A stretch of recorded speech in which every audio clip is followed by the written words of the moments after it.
Hey everybody, Vail here, doing another life and death problems video.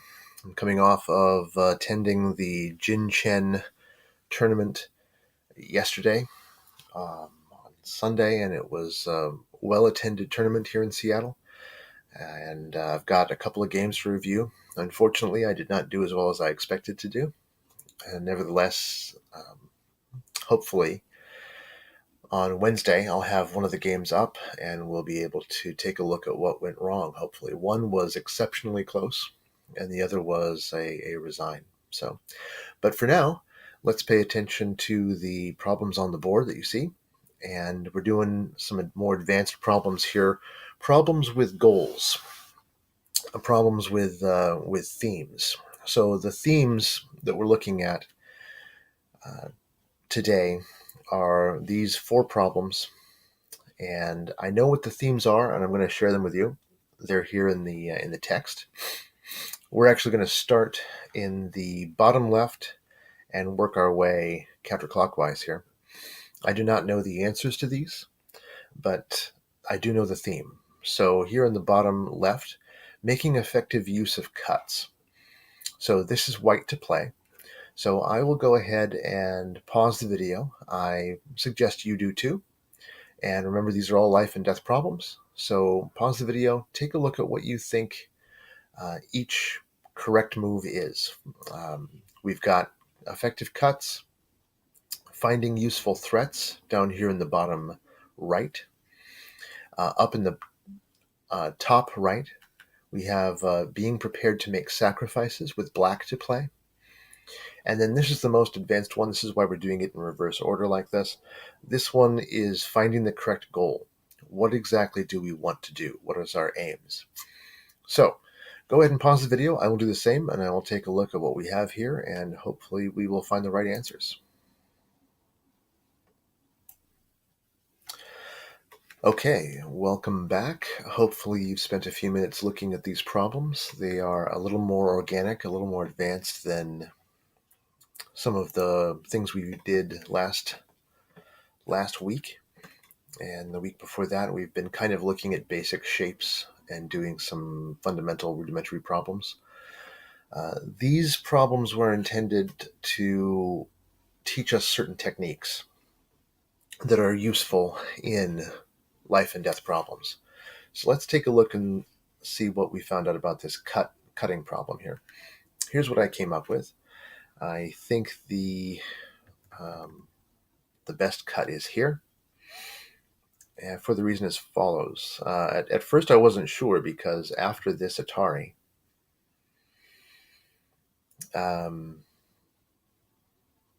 it looks like there might be a problem with shortage of liberties with White's group. But in this particular case, it doesn't look like that's true, because once we do this throw in, or once black does the throw in, then black can't approach either here or here, because both of these are self-Atari. Now, looking at this again, though, I wonder if there's not other options. However, for speed of the video, let's say this. I'm going to say this is my answer, and we will go back and clarify after I look at the book. Now let's take a look at the bottom right. And I think it's pretty obvious that, remember, the idea here is bottom right is finding useful threats. I think it's pretty obvious that this is the correct move. Once this move is made, or rather, this is the vital point of the whole shape, right? It has to be this move. If black gets this move, then black has two eyes. But what this does is it pokes out an eye and threatens to play at R1. Nevertheless, since it is a threat to play at R1, black has to connect. Black can still make two eyes if white does not cut at P1. So that has to be the next move, at which point black fills the last potential eye space. And if you don't see how that fills the potential I space, I encourage you to play it out yourself. Try to get white to surround black completely, and you'll notice that P1 is a false I. Therefore, the whole group has been turned into a three space I with the vital point poked out at S1, something that we learned about a couple weeks ago. So I think that's where we're at. I feel pretty confident about that one. Now let's take a look at the top right. Be prepared to make sacrifices. Again, this one seems fairly straightforward, and I believe that it is. Oh yeah, I had to pass here because it's black to play on the top. I believe it's nope, this move. I think it has to be, because if black was just to connect passively or connect the obvious Atari at T17, then white would just play at T18 and poke out the three space I, the vital point of the three space I. And the two stones over on P17 and P18 aren't doing anything to make any I space. So again, going back to one of our first videos about life and death concepts and essentials, you're looking for I space. You have to find two I's. If you can do that through capturing something, fantastic. If you can do it through sacrificing something, that's okay too.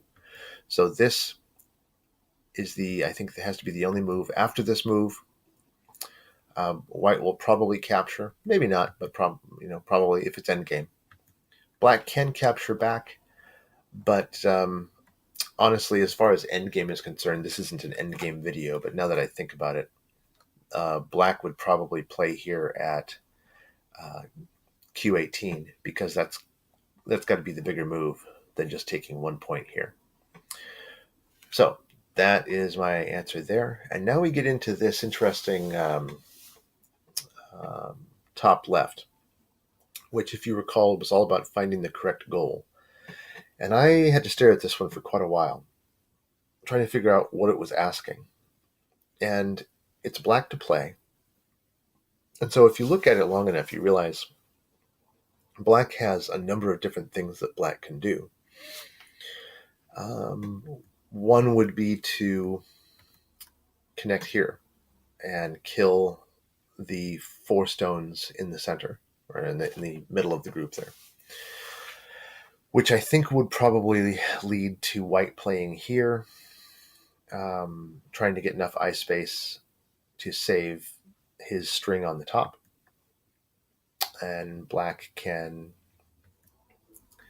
try and cut it off, but that won't work. The 2 liberties to many to 5. So this would be a bad move, obviously, for black. Black would play elsewhere. The other option, if black doesn't want to kill the center group, would be something along these lines, right? To save black's 1 white stone, but more importantly, to kill white's 3 stones at the top, E18, F18, and G18. So I think those are the 2 main questions. I guess there would be possibly a way to kill. Is there a way to kill this white group here? I think the only way to do it would be to start with this move, and then, but white can just play here, right? Yeah, white can play there to save this group.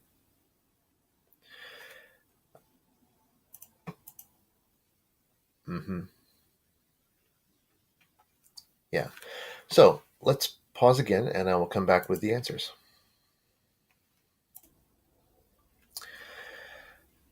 Okay, good day. Looks like we got pretty much everything right. There are some interesting variations to go over, so let's do that now. Here we talked about this response from black, but the book highlights that this is also an option, in which case white would just connect, and now white's group has 4 liberties to black's 2, so no problem there. Pretty obvious, but bears mentioning. Here, we did talk about the correct sequence here with making this throw in, but the threat of a cut, it was the what to look for, and the other thing that black could do is play here, at which case white can actually make use of the cut. Once white does this, there's no way for black's group to live even now. So the threat of the cut actually kills the group, whether the cut is made or not, which is very interesting, I think. So here the cut is made. Black attempts to kill white's 2 stones, but you'll see from this sequence that it's just not possible.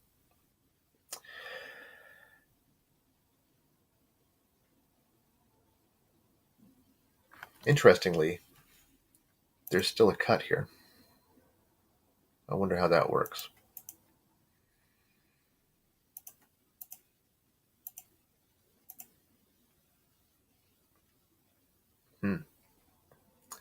Maybe I'm missing something, but that kind of looks like it's alive. Maybe, you know what? White doesn't need to play there right away.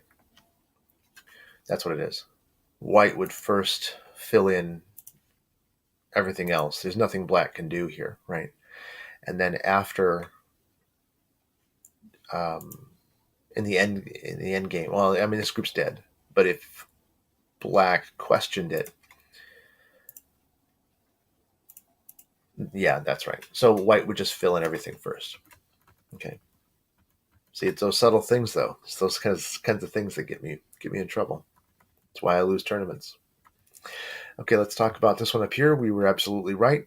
No variations here. There's only one thing to do. Now let's move on to this top left. This is the way to... This one was very interesting because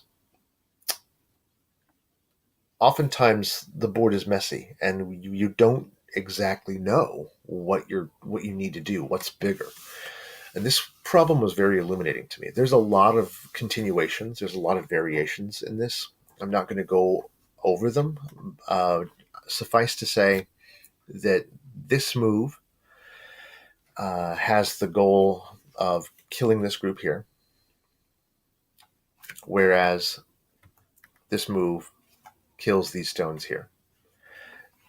And there's a lot of... There's no way to kill this group over here. This group will always live.